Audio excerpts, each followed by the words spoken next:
we've seen so many different cultures, and just people from different continents, and it is quite a difference if you play in, let's say, the Middle East, or in Southeast Asia, in Indonesia, for example, or Korea, or Taiwan and China, or or like in Europe and the US, which is much more similar.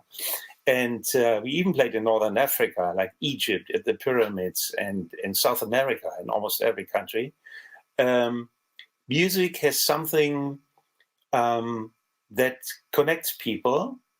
And, in a way, musicians understand each other worldwide, but the music listeners, if it's almost like they become friends when they agree on, yeah, I like this music too. I like to listen. It could be classical. It could be, rock. It could be blues, could be jazz, could be anything. But if they agree on something, like an audience, if they're like a unit, then they are very friendly with each other. So music has many, many good aspects for the ones that, also for the listeners, but for the ones who make music, it's almost like a therapy.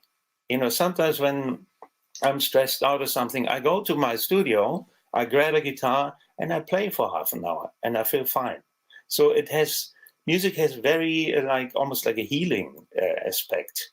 And I remember when I was a kid, I was had a bad flu. I was in bed, and then my parents said, "Oh, we go somewhere," and so I was home alone. I cracked the music, and I played Hendrix very loud as I could, and normally I wasn't allowed to play it that loud. And you know what? I had the feeling half an hour later, I got up from the bed. I felt fine. When my parents came back, I was all right. So, music has lots of positive things. That is excellent. That is a good place for us to wrap things up. So Rock Believer coming out late February, depending on which territory you're in. I believe it's the 22nd in Europe to 25th in North America. The 19th studio album from Scorpions. Congratulations on that. Matthias, thank you very much for joining us here for NAMM Believe in Music Week. I'm Rick Damigella. Okay, thank you so much. And see you later, and enjoy the Christmas time. Thank you. You as well. Man, Rick is doing some heavy lifting today. Rick is working. Love that guy.